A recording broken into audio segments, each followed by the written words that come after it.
Many people believe that the doctrine of Christ's two natures, the belief that Jesus is both fully God and fully man, was a late Greek philosophical invention that was imposed on the Church at the Council of Chalcedon in the year 451 AD. The common narrative claims the early church drifted away from its simple Hebrew roots and adopted complex, abstract labels like hypostatic union, just to satisfy the logic of Neoplatonist philosophers. But what if this profound mystery, which forms the bedrock of our faith, was actually textually embedded in the Hebrew Bible itself, written 500 years before Christ was ever born? Today, we are looking at one of the most grammatically explosive and controversial verses in the entire Old Testament, Zechariah chapter 12, verse 10. We are going to discover how an impossible pronoun shift in the original Hebrew proves that the one who was pierced on the cross is the same God who spoke the stars into existence. We will travel from the ancient prophecies of Zechariah to the fulfillment on Calvary and finally to the living reality of the Catholic Mass. Along the way, we'll look at the Hebrew word Dakar, which means to pierce or thrust through, and see how it serves as a linguistic key to unlocking the true identity of our Savior.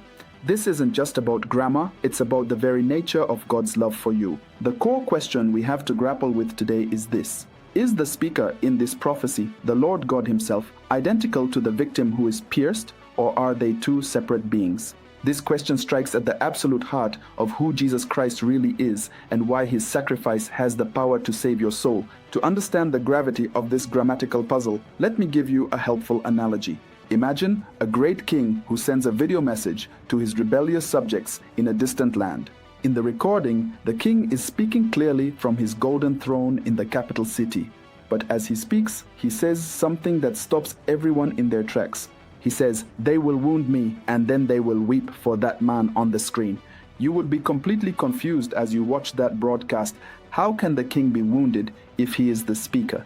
And why does he switch from "me" to "that man" in the space of a single sentence? The confusion only clears when you realize that the king is planning to step into the world he governs. He is going to take on the role of a character within the story to save his people from their own destruction. This is the impossible grammatical reality of Zechariah chapter 12. If this verse doesn't point to the mystery of the incarnation, then Christianity loses its most powerful foundation in the prophets. If you're interested in deepening your faith and seeing the Bible through a Catholic lens, hit like and tell me where you're watching from today.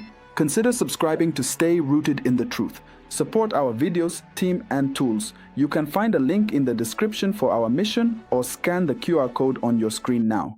But where does this teaching actually come from? The foundation of this entire mystery is found in the Masoretic text of Zechariah chapter 12, verse 10. In the original Hebrew, the verse reads, "V'hibitu elai et asher dakaru v'savdu alav."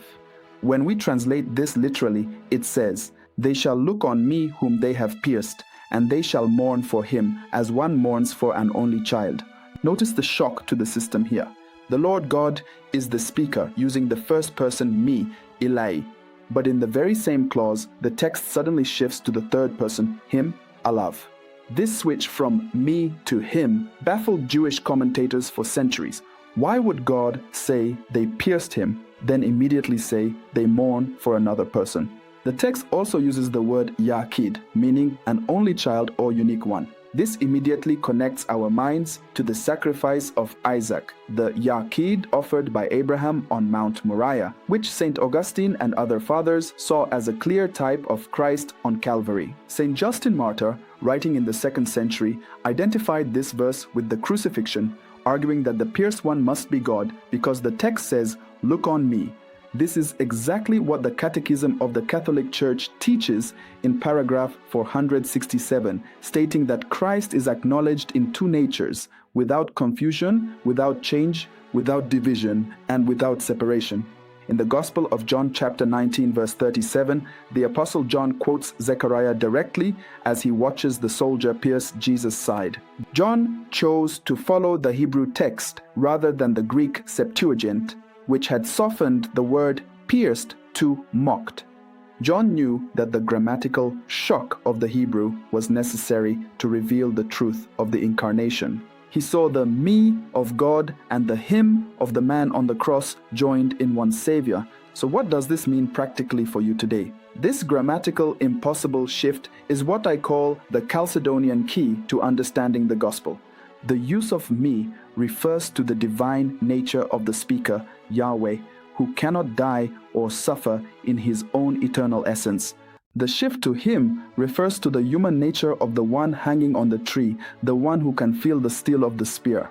This doctrine was not a late invention, it was a textual demand of the Hebrew grammar recorded 5 centuries before Christmas. The Council of Chalcedon simply provided the specific language to describe what Zechariah had already seen in his vision.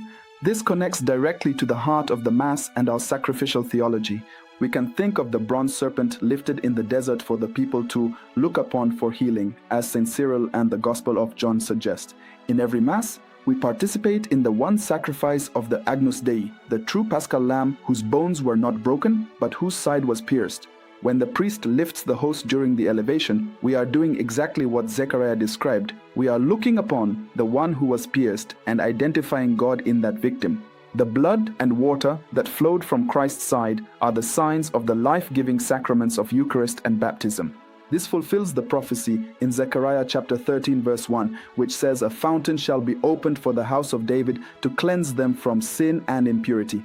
That fountain flows in every parish through the baptismal font and the chalice of salvation. If you find these parallels beautiful, please share this video with a friend who might be struggling with their faith. Helping someone see the biblical roots of our Catholic truth is a powerful way to evangelize. Now, I know what some of you are thinking, and it's an important question to address. Some people might argue that the text is simply corrupted and should read him throughout to maintain consistency. However, the linguistic principle of lectio difficilio suggests that the harder reading is more likely to be original. Scribes were always tempted to fix things that didn't make sense to them locally, but the Jewish scribes were so faithful to the letter of the law that they preserved this grammatical anomaly. The fact that they kept this impossible shift for 2,000 years proves they were being faithful to the text even when they couldn't explain it. Our Jewish brothers and sisters have a rich interpretive tradition here, often citing the Babylonian Talmud in the tractate Sukkah, chapter 52a. There, the ancient rabbis debated if this refers to a figure called Messiah, son of Joseph, who is slain in a great final battle. They were willing to admit that a suffering and dying Messiah was a possibility within their tradition, but they struggled to explain why the Almighty God would say me in the first person if it was only a human warrior being slain. As Catholics, we approach these traditions with immense reverence. We believe that the Messiah, son of Joseph, who suffers, and the Messiah, son of David, who reigns, are actually the same person, Jesus Christ. He is both the suffering servant of the prophets and the victorious King of the Psalms. We respond to these objections with a union of scripture and tradition, seeing the cross as the only place where these two seemingly contradictory ideas can finally meet and make sense. This is the beauty of the Catholic both and approach to truth. So where does this leave us in our spiritual lives? The journey from Zechariah's prophecy to the wood of the cross and finally to the altar at your local church reveals a God who is so radically committed to your personal salvation that he stepped into the piercing of human history. The impossible pronoun is not a mistake. It is a map leading you to the heart of the Savior. God did not just watch our suffering from a comfortable distance. He entered into it completely. He became the him so that we could be united to the me of his divinity. I want to encourage you this week to do 3 things. First, read through Zechariah chapters 12 and 13 and let the weight of these ancient words sink into your heart. Second, the next time you attend the holy sacrifice of the Mass, pay special attention to the moment of the elevation and look at the host with a new awareness that you are looking upon the very one who was pierced for you. And finally, spend at least 5 minutes in quiet prayer before a crucifix, simply looking upon him and letting the reality of his two natures fill your heart with gratitude. If this video helped you, please share it, subscribe, and check out our web app for daily Catholic resources and our soul search tool.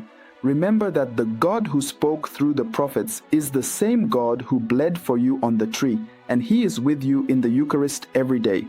One me and one him in one person for your salvation. He is the God who was pierced, the God who saves, and the God who remains with us. Peace and grace to all of you.